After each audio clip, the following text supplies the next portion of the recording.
ریحان سے برداشت ہی نہیں ہوگی۔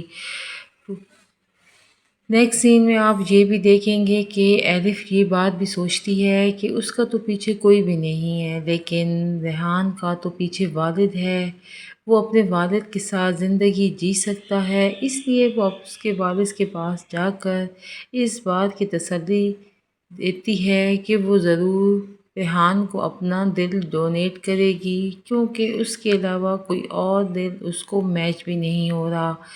لیکن اس کا والد کہتا ہے کہ اگر ریحان کو یہ بات پتہ چل گئی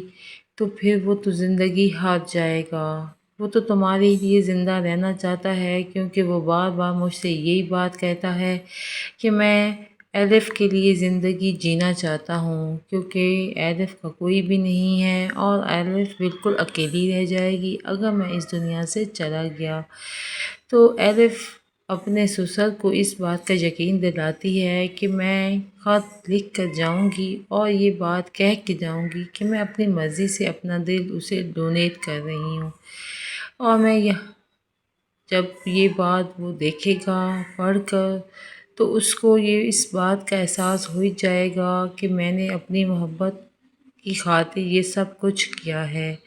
اس کا والد سوچ میں پڑ جاتا ہے اور سوچتا ہے کہ پتہ نہیں یہ کام اس کے لیے بہتر بھی ہے کہ نہیں، کیونکہ وہ الف کو نہ پا کر پھر زندگی جینے کا اس کا کوئی مقصد نہیں رہ جائے گا۔ وہ تو تم سے بہت زیادہ محبت کرتا ہے اور تمہیں دکھی نہیں دیکھنا چاہتا۔ الف سیان کے پاس آتی ہے اور اسے کہتی ہے کہ میں تمہیں بالکل نہیں مرنے دوں گی، تم یہ بات ذہن میں رکھ لو۔ وہ کہتا ہے میں تمہارے ساتھ ہی جینا چاہتی ہوں، لیکن وہ اس بات کا اسے جواب نہیں دیتی۔ وہ اس سے پوچھتا ہے کہ تم اچانک خاموش کیوں ہو جاتی ہو، اچانک بات کرتے کرتے کیا تم میرے ساتھ نہیں رہنا چاہتی؟ کہتی ہے کہ میں ضرور تمہارے ساتھ جیوں گی اور ہمیشہ تمہارے دل میں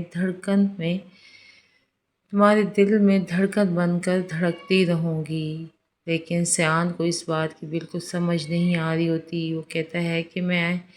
یہ آپریٹ بالکل نہیں کراؤں گا، کیونکہ مجھے پتہ ہے کہ میں یہ زندگی ہار جاؤں گا۔ لیکن ڈاکٹر سے اس بات کا احساس دلا رہے ہیں کہ اس کے پاس زندگی بہت کم رہ گئی ہے، اگر ہم نے اس کا آپریٹ نہ کیا تو بہت جلد اس کا دل بند ہو جائے گا۔ اس لیے الف کو یہ بات اچھی طرح سے سمجھ آ چکی ہے کہ غازی بھی کچھ بھی نہیں کر رہا، اس لیے وہ سیان کے والد سے اس بات کا عہد لے لیتی ہے کہ وہ اپنا دل ڈونیٹ کرنے کے لیے تیار ہے۔ لیکن سیان کا والد اس بات پہ یقین نہیں رکھتا، کیونکہ وہ یہ بات جانتا ہے کہ جیسے ہی سیان کو ہوش آیا تو اس نے فوراً الف کا پوچھنا ہے، اور الف کو موجود نہ پا کر وہ بہت ہی زیادہ اپسٹ اور پریشان ہو جائے گا، اور اس اپسٹ اور پریشان ہونے کی وجہ سے یہ نہ ہو کہ اس کا دل دوبارہ بند ہو جائے، اس لیے وہ سوچ میں پڑ جاتا ہے اور غازی سے بھی کہتا ہے غازی میں نے تمہیں کہا تھا کہیں اور جگہ سے انتظام کرنے کو، لیکن غازی بھی کہہ چکا ہے کہ سیان کو صرف الف ہی اپنا دل ڈونیٹ کر سکتی ہے، کوئی اور نہیں۔ امید کرتے ہیں کہ آپ کو یہ ریویو پسند آئے گا۔ السلام علیکم ناظرین، ڈرامہ سیریل ہمراہی بہت ہی زیادہ انٹرسٹڈ اور دلچسپ ہوتا جا رہا ہے، کیونکہ ریحان زندگی کو ہار رہا ہے، موت کی طرف جا رہا ہے، اور اس کا والد جو اتنا امیر کبیر ہے، اتنے پیسہ والا ہے، لیکن اس کی زندگی کو نہیں بچا رہا، اس کے لیے کچھ بھی نہیں ہو رہا۔ وہ جب اپنے بیٹے کے پاس آتا ہے تو سیان بھی اپنے والد سے کہتا ہے کہ آپ نے تو کہا تھا میں تمہارے لیے سب کچھ کر لوں گا، لیکن ابھی تک آپ سے انتظام ہی نہ ہو چکا۔ ساتھ الف بھی موجود ہوتی ہے تو الف اس کو اس بات کا یقین دلاتی ہے کہ تمہیں کچھ نہیں ہوگا، تم بہت جلد ٹھیک ہو جاؤ گے، تم یہ زندگی ضرور جیو گے، تو وہ اسے کہتا ہے کہ جب تم مجھے زندگی جینے کا کہتی ہو تو اتنی خاموش کیوں ہو جاتی ہو، تمہاری آنکھوں میں اتنی نمی کیوں آ جاتی ہے، تمہارے چہرے پر اتنی اداسی کیوں چھا جاتی ہے۔ تو وہ کہتی ہے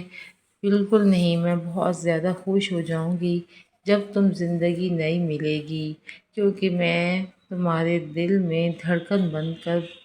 دھڑکتی رہوں گی۔ اور یہ بات سیان کو سمجھ میں نہیں آ رہی ہوتی، کیونکہ اس کو اس بات کا پتہ بھی نہیں ہوتا کہ ایلف اسے دل ڈونیٹ کر رہی ہے، جبکہ اس کے والد اور غازی اور ڈاکٹر کو اس بات کا پتہ چل چکا ہے کہ ایلف کے علاوہ اس کو کوئی بھی دل ڈونیٹ نہیں کر سکتا، کیونکہ اس کا خون کسی اور کے ساتھ میچ نہیں ہوتا۔ اس لیے ایلف یہ بات